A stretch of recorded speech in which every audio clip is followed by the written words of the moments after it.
Toe fatala fatu Samoa ile nei vaenga o le tai au matango fie o te ala forsfuru tai au fatoa feala na matoa inga fatoa feala ia le moi fa sopola pe talo le iva ai mapunga elo kusa le mele ia waka fiu ai ka ke fa moi fa sopola veanga ia e pau masangi la wala kala ia kai au kai mi mai o tau le nei tai au le asa sapati manuia ua uli o tau o te rangona ua maea ia whainga to anai ia whawheka ia ua karewa aia kua e seafo ingi papaki mangi pai faspovi masima ia mangi oka mangi whaarifu kalo mangi whaia a whaia ngiau meanga keu whaare o whaare dia mai fua mare loko pēda kua i iskanga ka mea kongwale ka o lei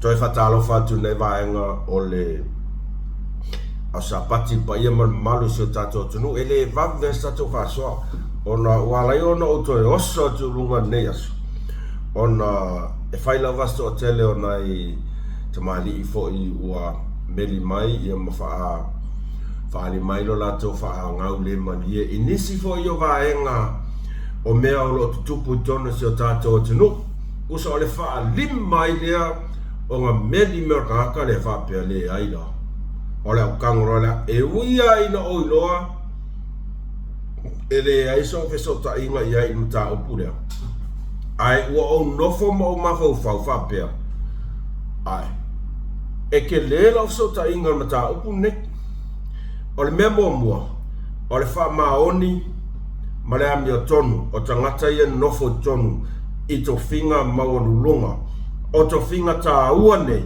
ma to finga ia whai mai e malu aila tunu ale vai aku a le aila o le ale aila sawa ia o te tala noa i le mata upu i patino se tas a o le a o tala noa sa o lava i le whaai unga lea ua tātou mai tauina e tusai ma mata upu lea o lesi mta upu lea tuki whasoa tuai e wa aia ku lava e tātou whainga malo e peia o wa aia kuaila o wa leaka o le loko a mus le whai aku ai pea wa aku la o wa file muka ko whainga malo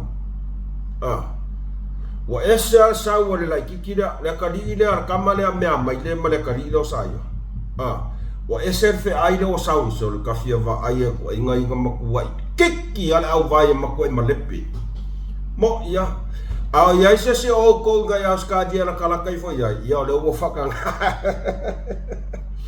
o le o vaku fakanga maku wai su ese si ai kiki ia wale mfanga kuri oi e fa ve fenga kuri a ringa le wala asulu e fa yor kokoso kau luma ar kau kua e fa yor kau luma kau kua a o le mangongi ia wale ku sai wa ku kusal mangongi o lalo mal mangongi o menga sa o nguku tu lo la sa mo o vale ma fofa limongi e sa oa Ola e meu ko inga kosongi ga kai kokong. Wa vale ma fo fa ngi ga ka. Lo ko le anga fa pe ngi kao se umu. Ki nga fa lo nga ke le ma fa se mea se kasi a so ma va vai nual ako. Wa mangongi le anga le lo langi i lo ako li mongi. Fa valea kwa o e nga mai ma e fa valea ya. Ya sa wa e fa inka ka ngaka wa malaya. Ele koe alon whamtalanga a mūsuma whansoa o te whamarurua tuai le nei tai au o nei vaenga le sapati. E pingsa au kua kako whasoa. Leanga o le mele o mai tau a te tātou Samoa. E pea o kau too soft kere kako whainga maru. O whai so. Wale whai kas whai ua whai kon. Ua wha milionga nga whai. Le mafo whaungi kaka. E pe ia whamaruru atu foi pe whape. Oi. Ole aan wha oko. Ia la sanga whaia iai whea. ai ai se to ta mai la fa so nei aso ia e aso atu vai malu i puenga i lo tau fina ngalo o le asapaki o le a maka le asapaki le e le ai se fafia mi o tonu e se si e fai le asapati le nei o le asapati a ia le asapati pa ia a le ali na o le tangata lava ia marana filfilinga e fai o le ai asa o loto le na tu ino mai tatou la langi nei e sa wow sa pese por le mea mo fapea mai ngala fia poko oilo mai ngala fia poko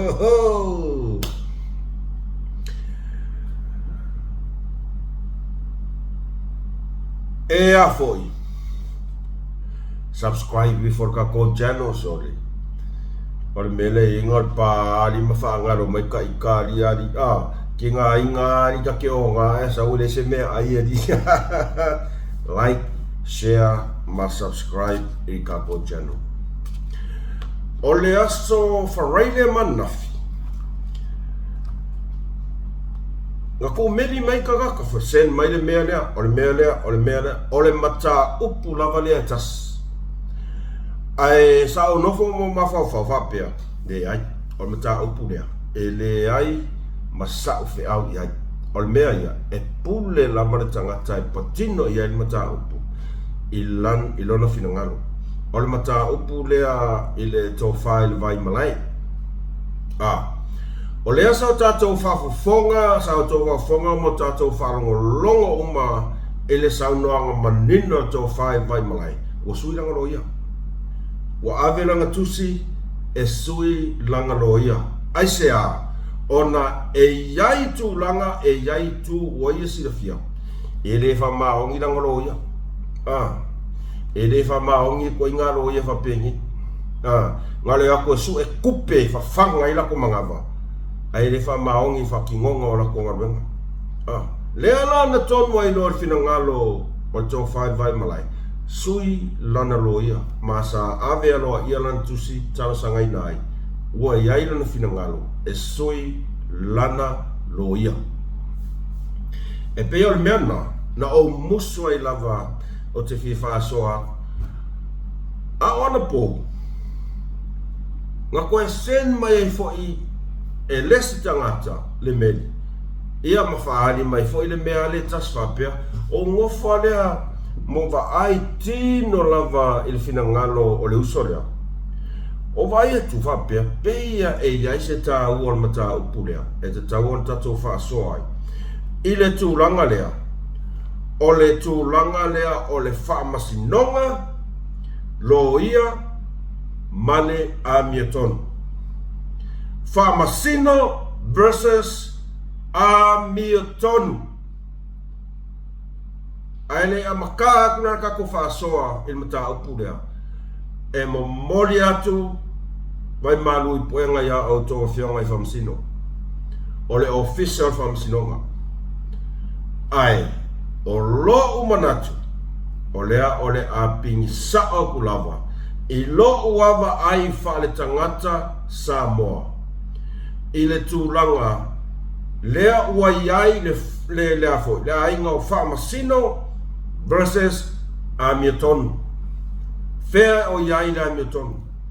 O lea le objective, o lea le kou, o lea le mafua anga, na lai ona o waru watu i te tonu e avea au ma whamasino.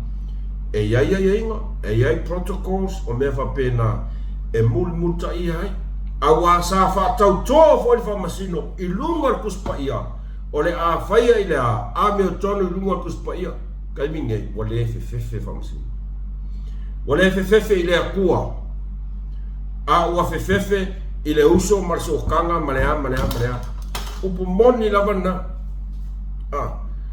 Tau sila i fo la e se whawhetai fo i le talamua. Mo nisi fo i o reporti tu ina mai. E winga i le mata upu lea tau whai vai malai. E le esa o fe au i le mata upu a tō whaar vai malai, no. O le meanga, ai ole a o karanga sa o lava. i le galuega a le faamasino ma tulafono ma taʻiala e taʻitaʻina ai le latou galuega leaga fakoā ou faalogo muamua lea ua kupu se mea faapea faasao mai ia pea se sa tupu se mea muamua faapea silasila i folava i le tustusiga lea fai mai Judge tells prosecutor not to let the complainant tell her how to do her job. Ele o ngila fonga ia, ma ele o ni saunoanga ia, e ka kau o na saungoa iai ngi whaamasingo. Ua loa tausanga o sauwhawhai ko kongo le ofisa whaamasingonga. Poke whaawalwalea, alo whiaku saoa, ele o ngi kuai ngā saungoanga ia saungoa i kuai ngā whaamasingo whapingi. Fai sao al prosecutor. Fai mai. Awange sao mai lau ia rau kamanga. Ma awange i whakongua mai lau ngaruenga e complain. O ai e manu ai o le facility. O ai e manu ai complain. O le ale ti uti lawyer. O ai e pule le complainant pe pule le lawyer i langa fai unga o la facility na ke facility ko el famasingo. Lea nga whaia kwa inga la fonga whapenge. Awat whasawa mai lau complain. E le whakongua mai lau ngaluenga i lau complain. O ai e pule. O ai e kokong ia loia. O ai lea la inga mauat whasima moe ale loia lea. O ka ngaka ia koe complain. O koko maua mai. O ke ofo i lalo le la le ngei, i le mawhai e le ngei whaamasingo, ngā whaia se kala whapenga. Mo ia, mo i lau. O District Court Judge Papali'i Rosella Alalatoa has denied counsel Mangele Leone Su'a's application to withdraw as a prosecutor in a case between two overseas based Samoan social media influencer Talk Pro Crimes. The complainant is Asiata Pio Vaulico, who hosts the Tauta Yae program based in New Zealand, and the defendants Toleafua Saia, Toleafua and his wife Mea Maile.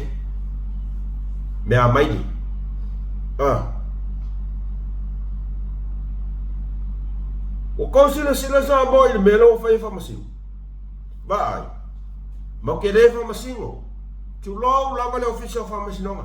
Mau ke le whamasingo. Ai mau ke ilo le leia ka iala ma mea e kukupu i koe ngā me whapea. O ai e pule o le complainant po lawyer. Ele e pule se lawyer. Sole. Na ua whianga whamasingo alala toa. Ele e pule se lawyer. Leanga ele whapea. Oa. Lela ukanga wheswaka i ngai kia. O kou man kuore melen tupu i leo so ya iPhone. Malele Paulo. Sui langolo ia. Ngai iai se malu si anga si whamasingo whapea ki ke no. Leanga ele ai se malu si anga o se whamasingo. Nga ke ngai. O le mena le kau ke fia mga umia. Po oa mafua anga walai o nga ke e le whamasingo lea. Le fina ngalo o tau whai vai malai. Oa mafua anga. Awa so se sa moa a koa lava. O lea tātou te malama malava. Ele e se maro si anga whamasingo e pune a manga o le clients e ako e se lang whamasingo langa lo ia e pio. E mai mau ia o kupe. Sua se se lo ia lo whamongi a kia o nga ke kuma lo se sa i le rami o kongo. e ua kai la kupe ra kongi e loia. O le fesiri, e ko kongi e whamasingo lea le loia asiaka. Tu lo lava, te o ke whai aku, oro ke kalangoa saa kua i le isi. E ko kongi e Rosella le loia asiaka pe kongi asiaka. O le fesiri nga, laua fia ngai whamasino. Oi, Rosella lalatoa. E ke kongia la le loia asiaka pe kongi asiaka. E le ai sau fe au e ke pulea i fual fai ungar kangaka o le fa ulang kang. E le o ngiau kupe e ko kongiai o kupe asiaka o le afu asiaka. Ia wa awhapera wa o whaiaku ngai. Oi, wa e ke engalan mea o mga oi. Alifora kongi loia ngā leo kele mga oi. Oh, kangola oe whamasingo. E ko kongi loia. O ere mai maua sau kupe langa ua ou le koe whaakua kua inga le loia. Ala mela mai maua la kupe. E mawhai e whamasingo lea. A ole fesiri lea. Sa tupu mua mua se mea whaapea. Dea. O aia ko inga kala whaapea. O whai prosecutor. Whai ilau complainants. E aua whakongua mai oe. Ilau ngaruenga. Ko si sira ia. E atangia mai ai fo i ni winga whaaitu au. Sole. E le tau mate tau anga waa. O le upumonia, e le tau mate tau anga waa i tau tiute. Ua fia kausanga. Ai le avea le umi ma le tele o tau sanga kalu ko ngofo inga. Ma mea la va le ira kungo va be o isa o langa era sa o le va ngai o fa masino o le va. No, ele va le ira kungo di do fio o fa masino. O te fa no lo ngia lo fio o fa masino. A o la fai unga le o sila ia sa moa. O e sila fia i le sila fanga le tua e a mieton. O la fesiri nga. Ile fai o ni saunoanga fa pengei prosecutor. Fai lau clients o fa kongua mai oi. Ma oro e sila fia le lei. E pule le clients ilanga loia. E iai le iata tau a le clients. E sui ai langa loia e vai au kele loia. O kele whamasingo. Ai e malama lama le lei. Ai sea. Anga wha pe o au. O ke waku. Au ke aia kuai lau loia ai. E iei lau pule. E pule au i lau loia. Ai sea. E leo se kuper whamasingo la kongi e loia. Ma e le ai se fe au ale whamasingo. E sa wai fai mai. Fai le prosecutor. Fai lau kamanga. E awa whakonga me lau ngaruenga ngai fai. E fea e whafonga na tunu. O fea i ai lai meo tonu. I nei tu ai ngā la fonga e sau le fonga o le whamasino o loo sau whai i le tau wāwā mea ina o le maka upungo. O longa winga. O le au ka kouro aku leaka. O le afu ka kouro aku leaka o le whamasino. Tulo ulamba. Le anga o mea e ke whaia. O le mai kau aku leaka e le a mia tonu. Mō ni lava. E mōngi lava, mea lea. A whapea la e le mga o le clients i langa loia. O la fesini le whai aku whamsingo. A le mga o ala i la loia. E le ai alamsa o me whai ia. E le isa o malo si anga. E sui e la loia. Ki ngā ngo loa. E fia se furu wafera o kupele la alu i loia. O ke le mga oai, o le winga ngā lau sangoanga, le lo ia lea. O le whamasingo lea. O le winga nga. Ia wā o le winga kongwa la o lau sangoanga le ngwhai mai. Whai lau complain. E awa whakongo mai oi mea e le o le malmarama. O whea iai lea mea tonu o lau ngaruenga ngai ke kuai e sa whamasingo. O kere kai o fefe kau kala sa o kia o e lea lala toa. O fea o iai lea mi o kongu le sida fanga lea tua I launga luenga. Pe a fai o lau sa fionga le whamasino. Lea na e whatonua le lo ia e le I manga o anto wha asiaka. Fai asiaka. E aua whakongua mai oi. E aua whakongua mai oi launga luenga. E le o whakongua tō whaasiata langa lo ia. O le mana onga ale tō wha I le vai malai. E suri langa lo ia. Vai le ese senga o mea. Na tarasanga. O se mea e le mawhai ana whai? No. O lea ia te tau o tangata e mawhai o na sui e langa lo ia aisea. Langa o kupea ka ngaka e leo se kupea oi. E le whapea e ka ofi mai oi. Ai saura oe kokongi le lo ia lea asiaka. O lo kei lo le leia e mai mauna o kupea ave lo ia lo ke vai akua. E corrupt. E corrupt. Pule loa ui lau whiwhiringa. Sui sa lo ia. E le pule se whamasingo I lau whiwhiringa. E le ai se wheau se whamasingo. E a ia I lau whiwhiringa e sui sa ulo ia. Aisea, e le kokongi e se whamasingo e whamasingo la ulo ia. E kokongi e a. Au leo wa e sau whai le prosecutor. Whai lau kamanga e le ai sa ngā wheau e whakongo mai ronga ruenga ngai whai. Se soi le sila sa moa I koe ngā whamasingo whapengi. Se sila ia.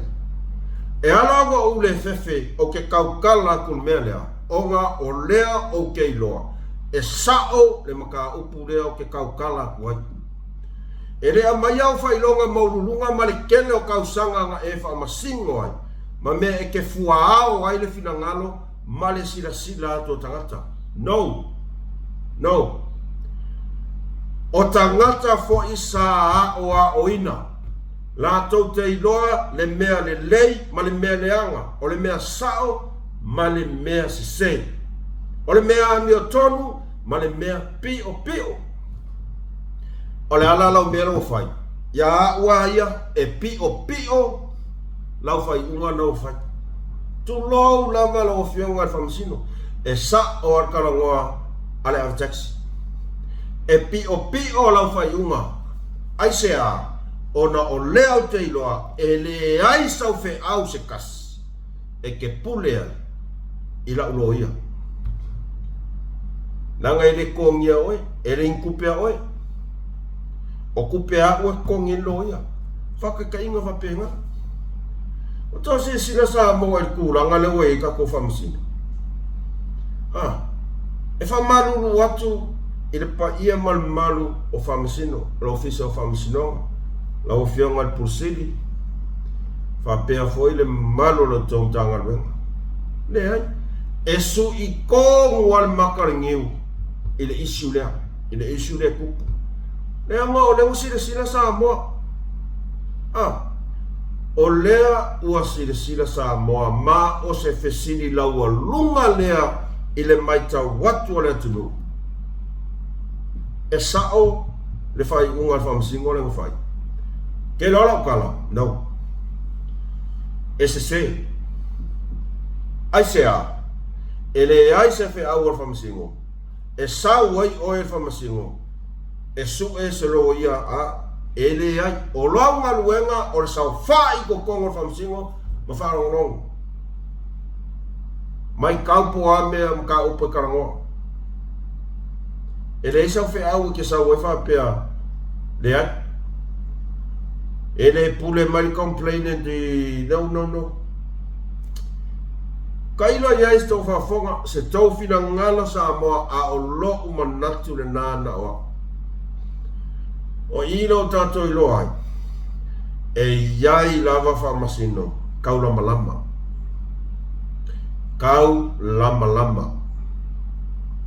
Whangaka inga saukana. E iai whamasingo kau lama.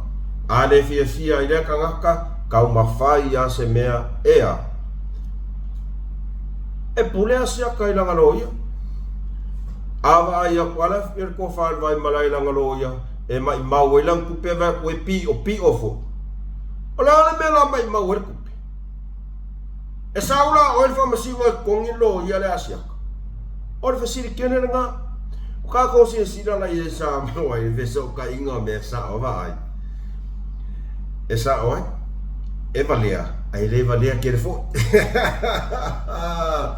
ele fa pe ele valia uma vale ali lei o le ai ma mala tala no atu tulanga o isu o kere kala ngo se kingo o le aka ke fa soa ile isu o le ata te fa soa ile ami o tonu ma le mafua anga wa lai ona fai lau fai unga fa apena ma o la fe seni fo ilea i lau fionga i le whamasino o tonu ma mi o tonu lau fai unga i le sira whanga a le atua a le ai e ka kauonga e whase ese e ka kauonga e whase ese manu fo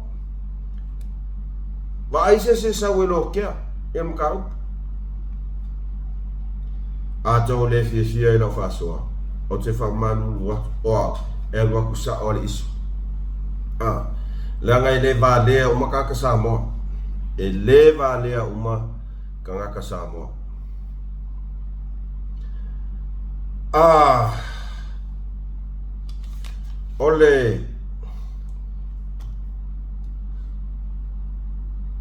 ole a mia o la kali lea sa ia por kama lea mea maile le la po a lele pupulu o le mwhainga li file si vai o ke ronga le mawhainga o le lima i kua ua mangongi whasola a kua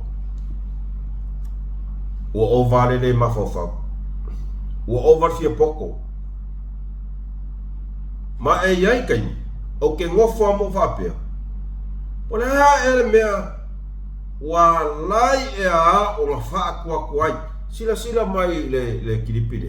A man came to Bethesda and he spoke up and he said, this is not fair. Our leader who won, he doesn't get the approval of the special power of the pen. How come he doesn't have the power of the pen? They've got to give it to someone else who was found guilty of corrupt funds. This is how bad it's got, guys. So Tofi Lau, the old man, he's standing up and doing the righteous thing and saying, that's not fair to the Prime Minister. And the Prime Minister has turned around, reacted really drastically, and said, look what you've done here. The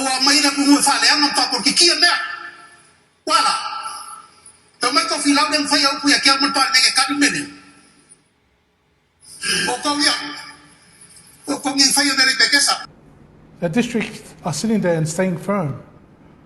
And then they go, okay, look, no, we'll choose Mangele again.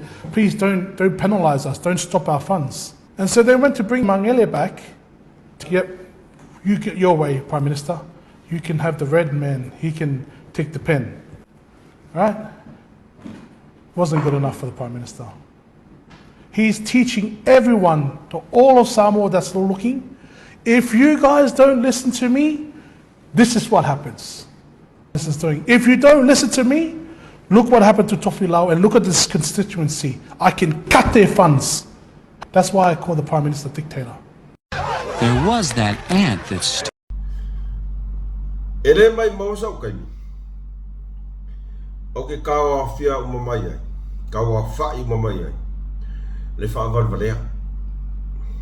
Ai Samoa a o tau fa fofonga le lei. I upu ia kaukala mai ai le fasi moi mimi lea tu laulo ngutu maleafi. E iai ka le wha ngā maia. E iai ka ngaka o lae wha ngā maia. Kusa o i leo ka koe loa kuai. O lesi foi lea fiola. O lesi foi lea fiola. Wa lea lue sua sa ngā lue ngai mawailang fasfalawa. A ua wha moe I kupe palapala. Le kokongi ai longa nguku le sau kau kala le mawhau mai. Se tau whawhawhonga I upu. Ua. Sorry. E se e pēr whapeo le fe kaui maku inga ia sorry. Mamor ka mai kiki ele yola I kongo Samoa. Le malama lama se anga ngu Samoa. Le malama lama se vafia loai. Le malama lama I se ngana Samoa. Le anga kaukala ile nguku a kofi lau lingo. Tu lou langa se mato nu iwa. Ia mana ia wo o alo mwhanau e fasino ia tu whitau. Ele malama lama I le lai kiki lea. Ile o onga e o iai saunoanga malinga ngana whapea. O le mea lea leingo wika o le kikirea. O le mea le orfia poko. Le ua o ia ngana whonga. Maia la lau ai la fionga I palimea o dictator. Tole.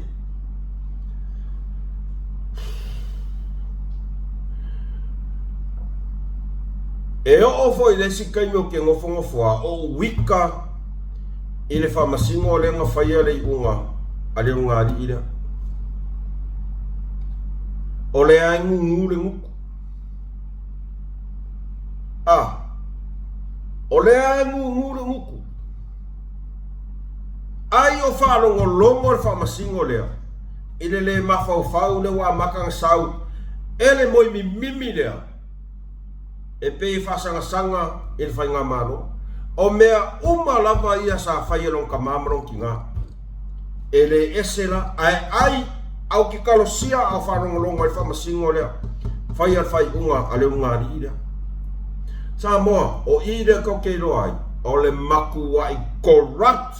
O mea ia kukupu I kokong. E le taea uma le pa ia malmamalu o a o tausi sunga. Ia lii matamaitai whamasino.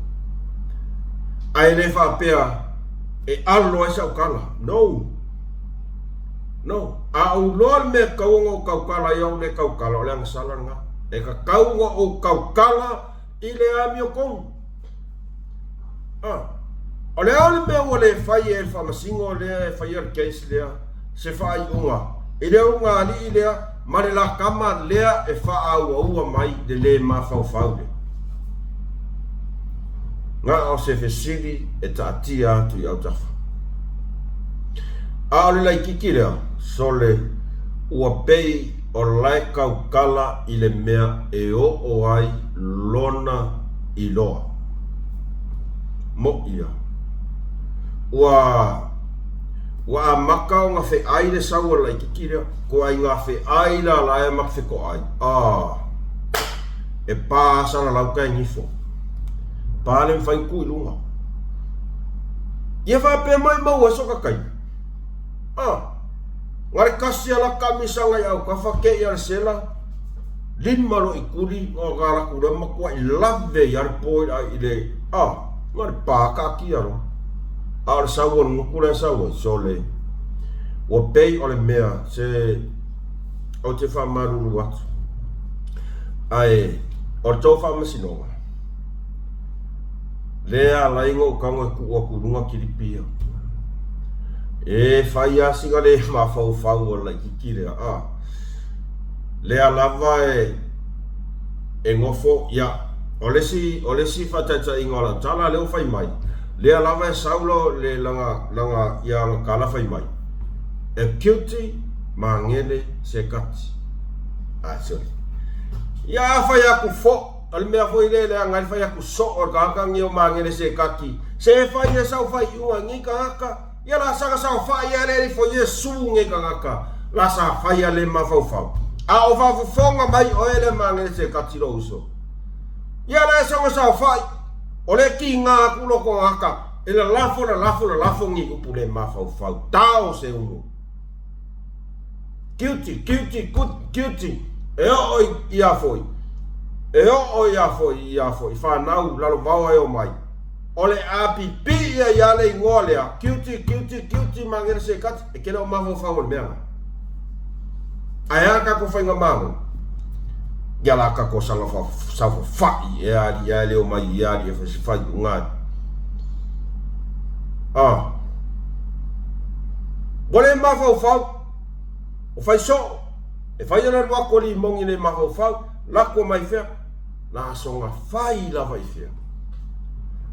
O le mea le ngā, e tele ona o le tua ia i to tele o le tato a inga langolango o le vanga whauwhai mo la tau whina ngai ai sea o ia la whaia ngea whai la sori pala ea ngia ngelu ea ngai kangaka whea koe fo lau a whia ngai pari mia ia la ea ari whea koe fo tate alofa i lo tamali anga wa pei ois ka mai kiki ile le ma fau le o mai ke fai yaku la kala sao ele a ngelu umakangaka de la po ala le wo fai yaku ai ia e ka penga le o ngā ua wa ai foa o le mea wa ai foa i se si ai ngai a oi ai fai la maua le mea lea le fai ai fai ka ngaka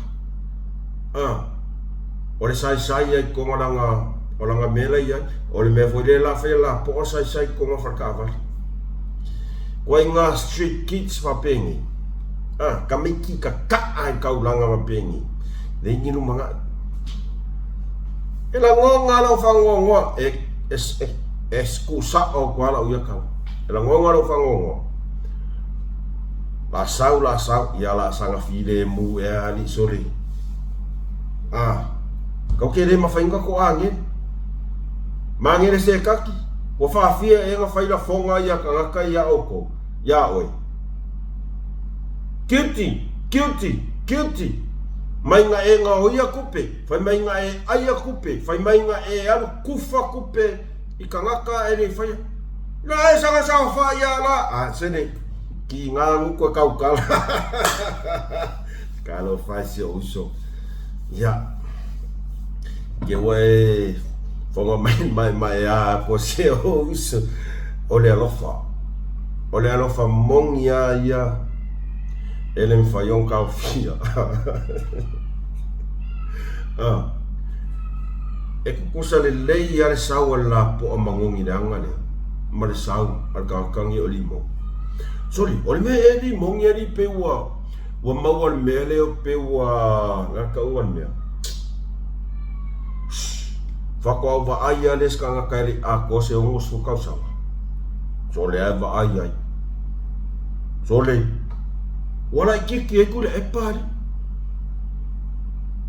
o ke whaalo al koe inga mele ta o tangata matua ua loa lana soifua valu se fulu mo tupu tau sanga o ke vai wala handsome e la koe inga ai a ko wa ai nge ka kalau limong sole a ko wa ai wa kau mai e fōringa ai sea le ngai aki mari limongi nge e masal salo le kala le waku le nguku ale ave taxi sila mai fa fonga mai ale mo pulotu vena sa no me fa mo ole mo toa se al fa mo le fa el malone ole mo toa se singi mo tau mo ala vala ile ya oma le no fa tsa no spe pa ngafi le fan page mai ai e o mai le soli avea kupea le utiti le one government grant kupe hui le ko ngi pidi a onga ma fa ka wai apia onga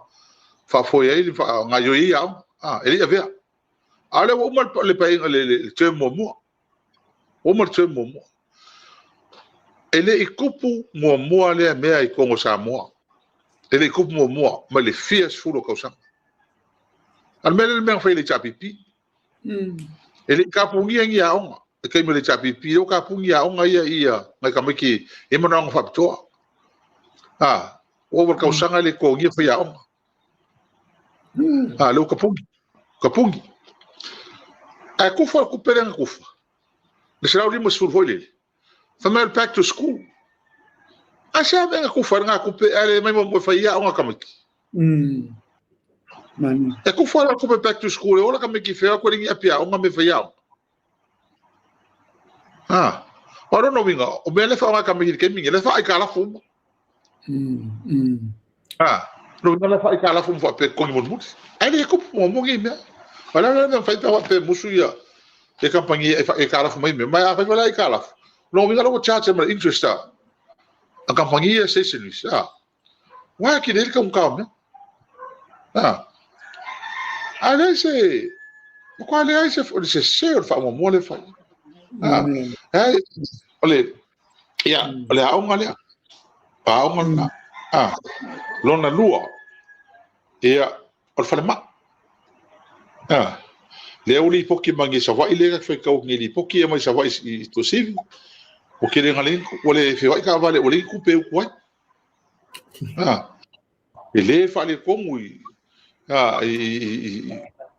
i me fa ki ngoi manu ai nei ma ko o le mele i vai la ke lo fa la o kon ka ma me sa ma bo fu o le mo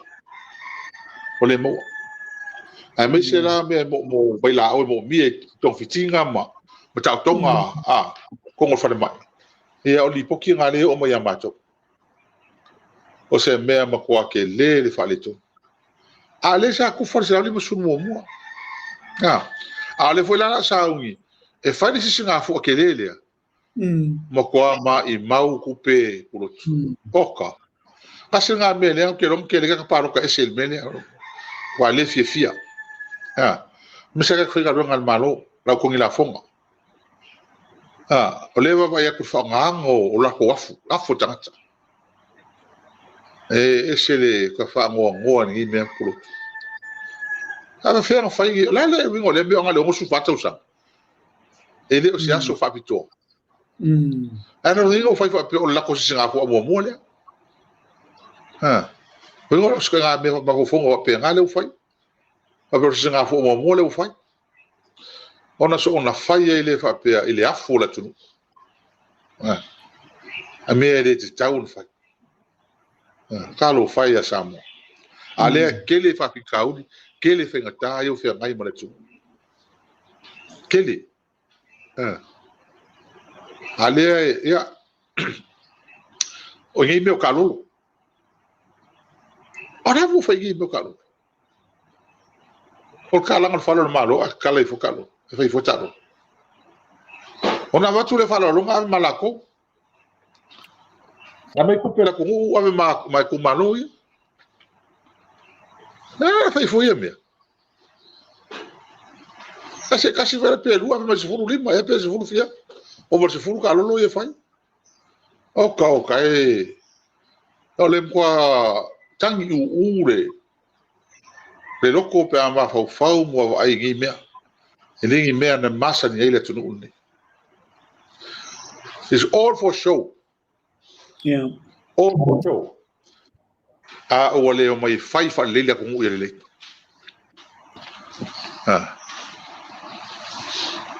le ai se manatu a fa mo me tona a fa mo ai ave fa mo ngi me fa pe ele ai se nga vi inga ka ka mo wa ai le mea halu nga ma ko ngol malo e prioritize me o samo ele se tunu telling ya tupe ele se ko mau mea therefore le ala le tau prioritize e tau ona fa faile fa flelisio me ave fa mo e mo ala i meia a onga so e fo maloloina a wala e kise le vai a infrastructure o mea na ave mo e fa mo an mano boko wa ai le mele al mo fa fia poko li mongi ua peor kangaka saku lai mai ile fia kausanga o mingiska fai mai ese se le fa mo al fai ngamalu tali ese se le fa mo al fai ngamalu ma o ko fa fofonga la i upura sa mai kua oka talo fai le atunu kinga inga le ku ese se o ko ka kongo ese se o ko ka kongo ko inga so le o auia o ke o fo uia le ma o ngi ka ngaka ele mai maua so kai o ke karangoa au ili akuai i mea ie karangoa mai ili mongi asea leanga o ke loa ua whaamini yonga lea o kaukala mai i le mea lea kasi O ke rongo ngai kongi e le pū. Ngai pauarea. Ngai pauarea. O lea. Whareanga. Ke whaari rongo whaafia poko. O le mea piko siringo ingo e kakala o limong. Leanga e ngofo malau mai mea nga whai le he ropipi. Ai le ai masanga pau sa whaia i le he ropipi. O mea uma i e wha malau mai e limongi nga whai le he ropipi. O ai le kangaka ngā alu ai lo ngafu mai le kelo kausanga. O le afionga por si sunga i la au le marito. O fesa i limongi ngā kaini.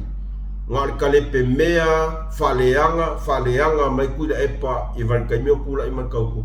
Ngā ko ke sila ko whafonga i anga interview sa whai aku mankauku. Mai kuida epa i au lisa o ngā. Mai mau kaimi, ua makua, ua kaunga wha vai, e kaunga whai si swinga fau. E mori maa wa kala i e vai aku e lawa taxi. O le nguku ai nga sau ai. Sau le nguku o lau kama o remands. Alal mero sau ai. Kangaka kau whaavalea. Kangaka e ola e ise a inga pepelo kau whaavalea. Mo ia. Or kangaka nga ola e a whawhanga i le a. Mea kau o le pepelo nga oi kau whaavalea. O le pepelo ilunga o lesi pepelo. Kau whaaleanga loko leanga. E le ai se file mu e maua i longa loko. O le mea ngā koko wha aia koe fōringa. Wa kau. Ai mai maka. Moia, a ko wha ainga i maka o limong. So le, koe ki kia awhi o soi mai fafo. I le kai ngā pore lau kala ya oe. E le poi sa kala ngoa ya oe. Oai lo mangu limong. Oai lo mangu e ke fia wha masingo i ngā luenga whai ngā maro. Ngai ma whaia se mea.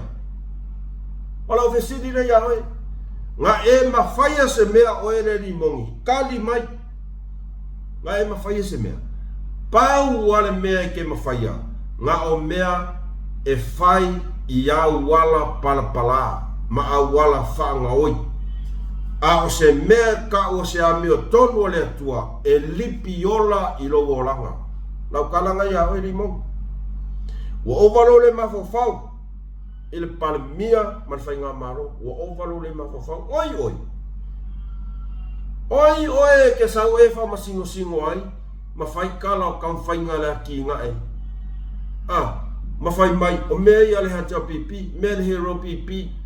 E o au kaunga e oki ro kingi lima. E la po aku ro kingi lima. I lau mea ngā whai le hero pipi. E le ai masau pau. E le ai masau somo se kasi. Ngā whai le hero pipi. Ai e ke fia wha malau mai mea ngā whai le hero pipi. Ngā alu ai le afu mare kau kua se sunga lau le ma. Whakua e so songo ngei a kua le hero pipi. Umanka lepe mai le mea. Kuli mai malawa ale le ngofo manga oi kupe o afu ale akunu. E wha whianga e sau wha masingoa sa lau lima sifuru whai mai mau kupe. Ma le fia afe o afo le akunua ngofo manga oi mai malawa ale. Mai mo morka kaukala wale ma. Ai se a. Ua va aya kua. Ua makua i le ai masesi koe wha moenga o koe ia ki oe le rimo. Le se wha moenga. E umaro rangei. O lou malaia ma lou kauwalea ngā e o mai le whaavavau. Au kia karakaro ia o ngi sosoro e se se o lau whaanga. O upu lau kaukala kwai. E kau nu. E lo whao lai. E mo ia. E kau nu. Au kia karakaro. Ia ngā o oea, mai vai e le kai lo o langa ua e se pei oe o se koe inga o pension. Ai se a, e lewa aia e maka o kangaka mio leanga le malaia ua lua. E le whewhero unko e kaukala mera. Ai se a, ua o so o se kangaka o le akungu, ua la lafo i ailo le mawhau, ma lou wha mawarunga. Ia e whaamanga mai lo mukuinga, anga ki ala e ka e kia ilo kumano, ka ingo. Me ano whai aku asa mo kere whiwhi, a ma whe kaui maku ainga ia, a e, lau ipu kofe rea, maku lau vai lima, lau taula lea. Se fuafua ia sau ali limo. Ole mele ia oe waki a ile CEO ole al Facebook. Au pei oe ole pule al CEO. Ole pei ole CEO al Facebook mele ia. Aisea. Fa valea kua oe ele kangaka. Wa makua no waru mangai. Makua i ku'u mawalalo winga lava lo kamarianga. Ilo whafsanga i mai makangaka piko siringa ingosia le larolangi ako. Oai, lau kamangao e fo, o suau upasi. Mea kongwanga. O la wakarsanga il whainga mano, a sole, se awan ngofwa. La umare la waku filemu, ale la waku peila o kengi. Nah. O mea kaukari e, ai, e te tau lava ona sila te tonga al whainga mano. E le kūlanga leo sa wale o sfai leo. A le vave foa, le po'u leo. E umar pala, ai mongongi leanga. Moni langa, ia. Na sfamanatu whamalu luat fo ilo to lau a whionga palmia. Ai, wale la vae la tunuu. Ona ta tali le o ona ma le mawhau o nei la fonga whapengi. Se vai wo o kamaikiki e le i ola i kokongo Samoa. Ua o i o onga anga upu. Ua kau i ngai la o whionga palmia. Dictator. Ko sen sira ia. Ko va ai ai mera wo ai. Mea ngal fa yakwa la o de marco. Nia. Ko wharongo le ia. Ke ko whapea. Wa le fa makala ko la ngang. Ke de man malama es. O nganu nga e prima wanu ma. E prima wanu ma ngang la ikina. Nangor ka mai ki street kids. Ele ke de do. Ko sa ka nga ko ngale sa or ka laifo. Aka ngaka. Ele umale ye feti. Ya mea foi kenge leo o mofangua foi mai le street kids. Esa. Walaki le feolo aifo. O maiki makanga kai New Zealand Australia. Wai lo ai fenga ngui. O se upua ia peanga ngofo sa munta. Ele ngango Judy la le samo. Oh ya. O le fia popoko ma le fia malau mai o le ele matango fia se sila se tato tunu pa ia tato whainga malo ele matango fia le anga o le maka o nga o la fonga i le o onga ele mawhai o na tadia tangata e fia se sila mai la o fia ngat palmia e kupu mai se mea awale upu mongia. Ole ia ka ngakaia po feme ngo foia ya maki wa maka ngasu e o ya pulo ele mana o mia tato ko inga me fa pia ole a fo fa fitau nga lue fa inga malo a mai ka ngaka ngei fa fesa nga i male a me to o mai e kali le ma fa kadi ko inga le mafaufa koso aku makanga leo o li mongi fonko le sasa fo ya upala sasa mai ai sole o ke le iloa penga yaingi kanga ka whapea sala lafo ngi la fonga whapea yasa ideli aku la i mai a vemparmia ia ngare pau lava ia ngā le uso ia King Fai Pop. Au ke le loa pesa iai se si Samoa. Sala lafo ngi la fonga whapea whasanga ia sa idele a parmia. Aisea, leanga sa tātou whaaloalo ngia ma o tātou sila o le tamā o le tātou atunu. Alan melo ko vai ku ai. O ai le mafua mai ai. O ke fa sa ora sa no ngala fionga palmia. O ai le mafua mai ai mengi. E mafua mai lava i le kangaka sa ave iai le fa longa ale ku oi sai deli. Sai deli. E fiua e fe alo fai solo mai. O ia le fa nga uma kangaka ngei. Se o ke fai aku e pe zero i lau vai. Pe zero i vai la tax. Tana whainga maro. Fai se mea wavi. Moni langa, fai se mea wavi.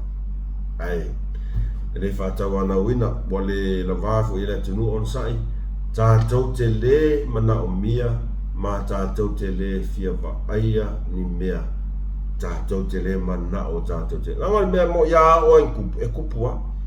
E le whainga maro kau fia. Rei kau kangaka. Ao o e kupu. Anga o ngofo ni sira po Australia mo iala kala. O ke alu le, o ke ka milo eso, ke re ka ua. O ke alu eso. Ke le au kala lo ke go fai.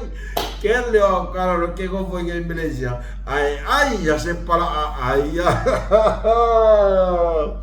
Anga o ngofo ni sira po Australia.